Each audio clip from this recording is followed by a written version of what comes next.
pulsing sensations come out of nowhere, a bubbling brook from feet to heart, then flowing like rushing spring water down arms and out hands.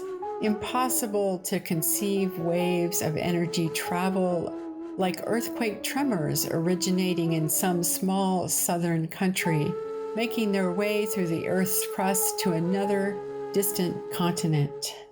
A seismic shift so profound, with aftershocks lasting for days, she knows her life is about to change, will never, ever be the same again.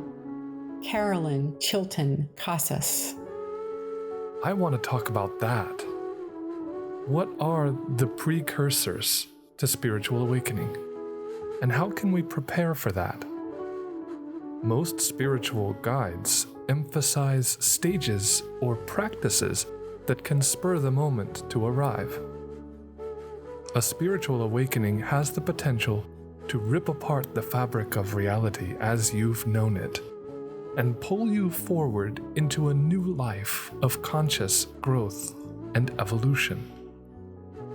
It sounds pretty scary, and may sound like a young person's journey, but I promise you it's not. What makes it a little less scary?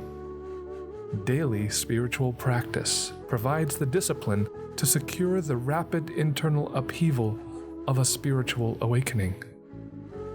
What can a Unitarian Universalist practice?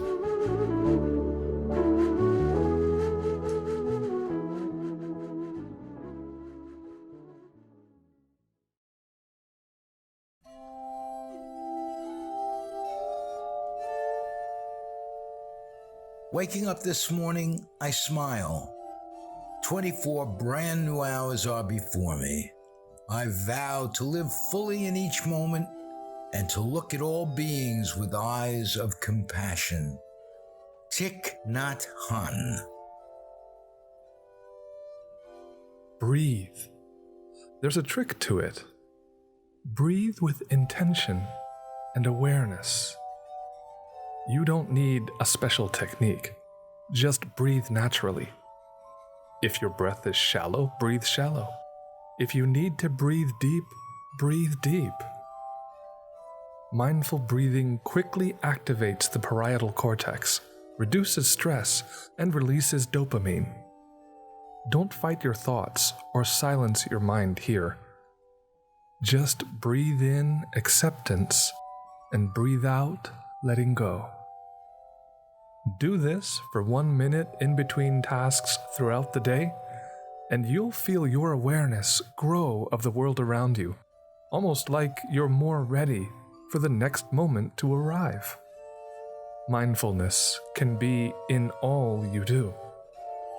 Maybe that's what Paul meant in his first letter to the Thessalonians when he wrote, "Pray without ceasing."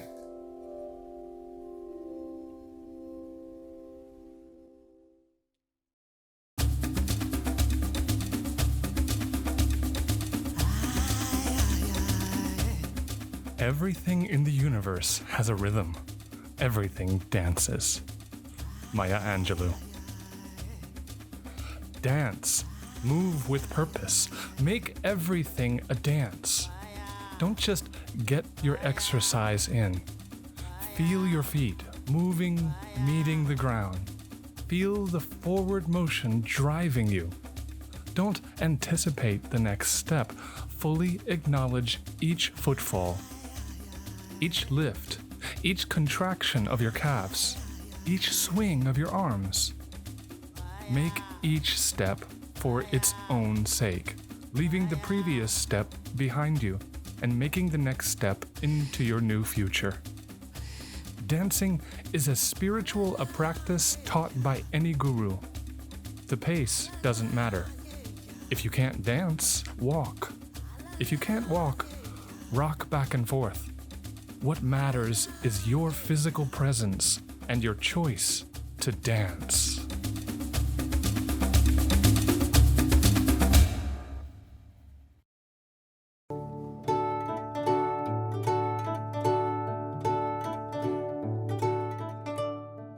Read the best books first, or you may not have a chance to read them at all. Henry David Thoreau. Read. Explore a wisdom tradition. Start right where you are. See where it takes you. Don't mindlessly scroll to the next algorithmically predicted social media post. Find an actual book. Turn off the binge-worthy streaming services and tell whoever is expecting you that you'll be unavailable for at least an hour. You don't have to agree with what you're reading. Just be intellectually and emotionally available to it. The other day, I was reading Native American proverbs and the 7 tenets of the Satanic Temple. Openness to new perspectives is the hallmark of a spiritual person. You might even intentionally expose yourself to opposing viewpoints just for the challenge.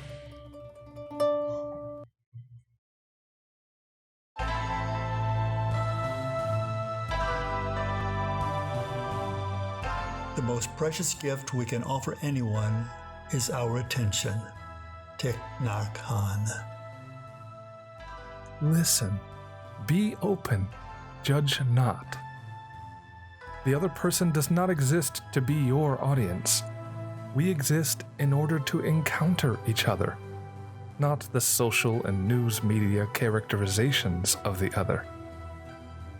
This is the essence of the inherent worth and dignity of every person, to be present with open eyes, open ears, an open mind, and an open heart. Some would say a closed mouth. Words may offend us. Let them fly. Actions may hurt us. Let them come. Ideologies may separate us. Let them fall away. After all the fighting is done, a human person stands right within our reach if we would only listen.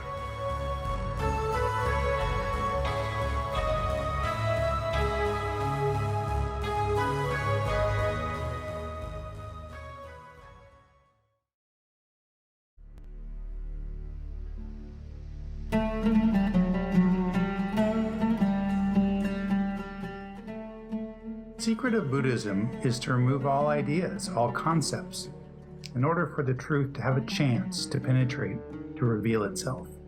Thich Nhat Hanh.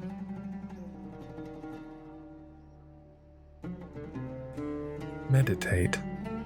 Make space. Leave room. My favorite Zen koan is from Shohaku Okumura. Meditation is good for nothing. You see, it's a clever play on words, like a lot of Zen koans. What I like most about Okumura's perspective is that it removes the goal-focused objectives of spiritual attainment and intentionally empties the mind solely for the purpose of emptying the mind, to become nothing. The great teachers of the world remind us that you can't fill a vessel already full of itself.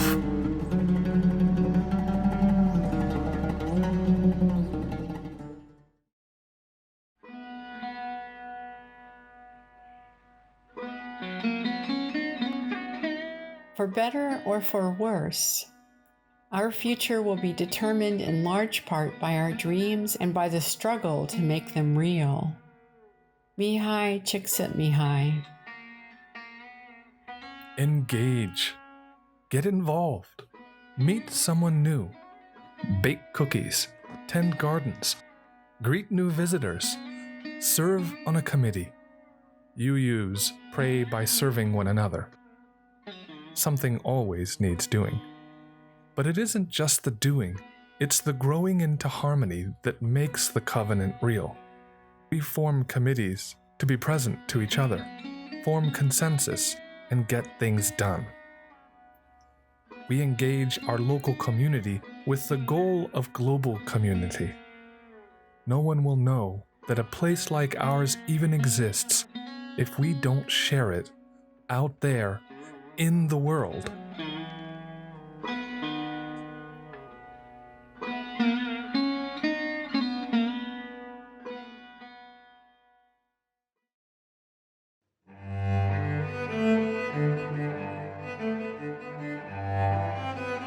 It was easier to deal with poverty and death in India than the lack of spirituality in America.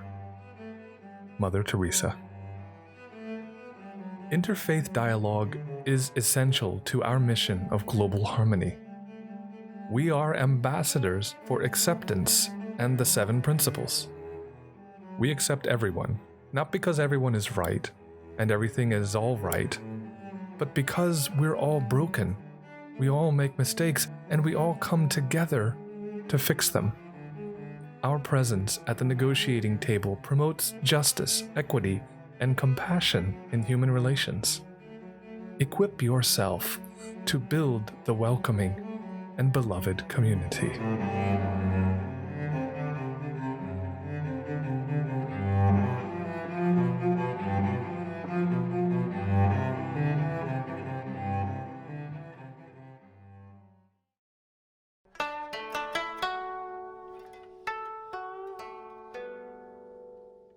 We are all connected.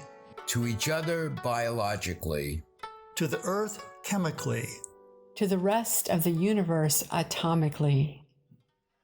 Neil deGrasse Tyson. Spiritual awakenings are not something you can force.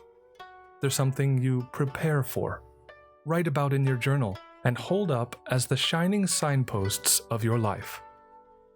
I like to call them the last known address. The first place police detectives look for suspects. When I'm feeling frustrated, lonely, lost, and questioning how I got here, I go back to my last known address. When did I last make a decision for my life? When was my last moment of clarity? Then I try to keep promises I made then to myself and people I love. Spiritual awakenings can be the glue that binds together your internal life.